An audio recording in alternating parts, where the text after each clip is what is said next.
আসসালামু আলাইকুম।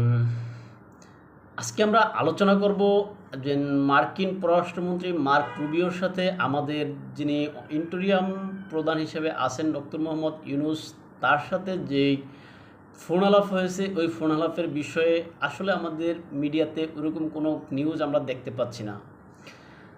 আর আমাদের দেশে বিশেষ করে যে ইন্টেরিয়াম কোনো একটা ভালো কাজ, ইন্টেরিয়াম কোনো একটা কিছু করলে ভালো কাজ তো তাদের দেখি না। কোনো যদি এরকম বিশেষ করে পশ্চিমা বিশ্বের সাথে কোনো যোগাযোগ রক্ষা করতে পারলে তারা সেটাকে যেভাবে ফলো করে প্রচার করে, কিন্তু মার্ক রুবিওর ক্ষেত্রে আলোচনার ক্ষেত্রে বা তার সাথে কি কথা হয়েছে এই বিষয়টার ক্ষেত্রে কেন যেন আমাদের গণমাধ্যম বা আমাদের এই যে ডাস্টবিন শফিক সাহেব বা জোকার শফিক সাহেব আছেন তিনিও কোনো কথা বললেন না।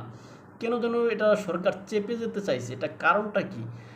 এখন অনেকে তো এটাকেই সন্দেহ করেন যে এর সাথে আসলে মারাত্মক কোনো বিষয় কি জড়িত আছে, কি আলোচনা সেখানে হয়েছে, এই বিষয়গুলো কেন মিডিয়ার সামনে আসতেছে না বা কেন সরকারও এই বিষয়টা ক্লিয়ার করে না।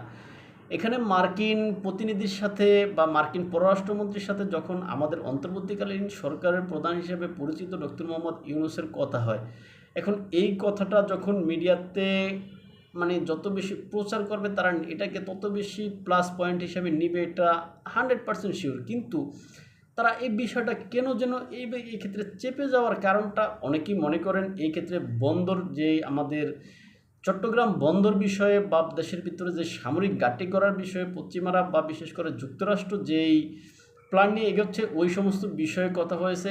আর যে করিডোর দেওয়ার বিষয়ে যে রোহিঙ্গাদেরকে এই বিষয়ে কথা হয়েছে। এখন এই বিষয়ে হয়তো আমাদের সরকার যথাযথ হয়তো এখানে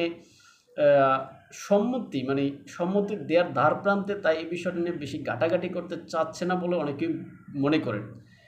এখন আমাদের যিনি শাকত সাহেব, যিনি একসময় স্বরাষ্ট্র মন্ত্রণালয়ে দায়িত্বে ছিলেন আওয়ামী লীগ সরকার পতনের পর, তারপরে তিনি সেখান থেকে পার্ট অফ বস্ত্র মন্ত্রণালয়ে অন্যান্য কম গুরুত্বপূর্ণ জায়গাতে তাকে নিয়ে যাওয়া হয়েছে। এখন সেটা কেন নিয়েছে সেটা আপনারা অনেকেই জানেন। এখন সেই শাকত সাহেব তিনি একটা কথা বলছেন যে আমেরিকান একটা বা মার্কিন একটা কোম্পানির কাছে এই যে আমাদের চট্টগ্রাম বন্দরটা দিয়ে দেওয়া হচ্ছে। তার অলরেডি এই যে আমরা যে বিষয়টা আশঙ্কা করতেছি যে সেন্ট মার্টিনের যে দ্বীপের বিষয়ে বা যে সেন্ট মার্টিন দ্বীপে যারা একটা ঘাঁটি করার বিষয়ে, এখন এটা মূলত আস্তে আস্তে তারা লং প্রসেসে এগোচ্ছে। তারই অংশ হিসাবে প্রথমে বন্দর নিল। এখন এই বন্দর নেওয়ার পরে তারা আরও কিছু নিবে, তারপরে দেখবেন তারা সেখানে এই যে আমাদের যেই পোর্ট যেই সেন্ট মার্টিন আছে ওই সেন্ট মার্টিনে তারা ঘাঁটি করার জন্য সেখানে আসবে।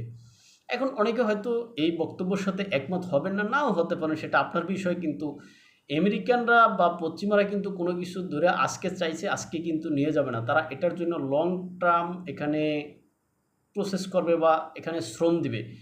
আপনারা দেখেন যে রোহিঙ্গাদের বিষয়ে আমেরিকার যেই নীতি বা যেই পজিশন, সেই পজিশন কিন্তু আজকে তৈরি হয়নি। এটা তারা অনেক আগে, আরও 20-30 বছর 40 বছর আগে তারা এই প্ল্যান তৈরি করে রাখছে।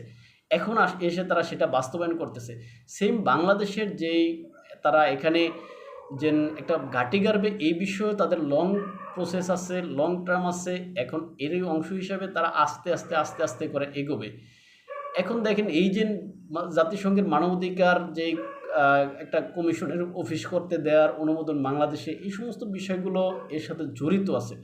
সুতরাং সব কিছু মিলে আসলে দেশ গভীর সংকটে আছে। আর এই গভীর সংকটের থেকে উত্তরণের জন্য দ্রুত এবং যেই অংশগ্রহণমূলক নির্বাচন ওইটা খুবই জরুরি। এখন অন্তর্বর্তীকালীন সরকার সেটা না করে সেটা কি করতেছে তারাই ভালো জানে। যে সংস্কারের নামে সব কিছু মিল্লা বইয়ের রাখছে, কিন্তু আদৌ কোনো সংস্কার আমরা দেখতে পাচ্ছি না। আমরা দেখতে পাচ্ছি ডক্টর মোহাম্মদ ইউনূসের যে সমস্ত সংস্কারগুলো তার নিজের সংস্কার, তার নিজের আখের গোছানো। তিনি যত ব্যবসা আছে সব কিছু তিনি নিজেই করবেন। যত ব্যবসা আছে যত কিছু আছে তার গ্রামীণ টেলিকমের নামেই হইতে হবে। এছাড়া আমরা যারা আছি তারা কোনো ব্যবসা করতে পারবো না। ভালো থাকবেন সবাই। তবে যে বিষয়টা এই যে পররাষ্ট্রমন্ত্রীর সাথে মার্কিন আলোচনার যে বিষয়টা, এটা কিন্তু প্রচার করার কথা ছিল, কিন্তু তারা কেন চেপে যাচ্ছে এটা আসলে আমার কাছে সন্দেহজনক মনে হয়, তাই আলোচনা করলাম। তা ভালো থাকবেন। এবং আমাদেরকে যদি ফলো করতে চান ইউটিউব এবং ফেসবুকে স্বপ্নচারের কথা নামে, ইনস্টাগ্রাম ও টিকটকে এনায়েত হোসেন নামে দেখতে পারেন। আসসালামু আলাইকুম।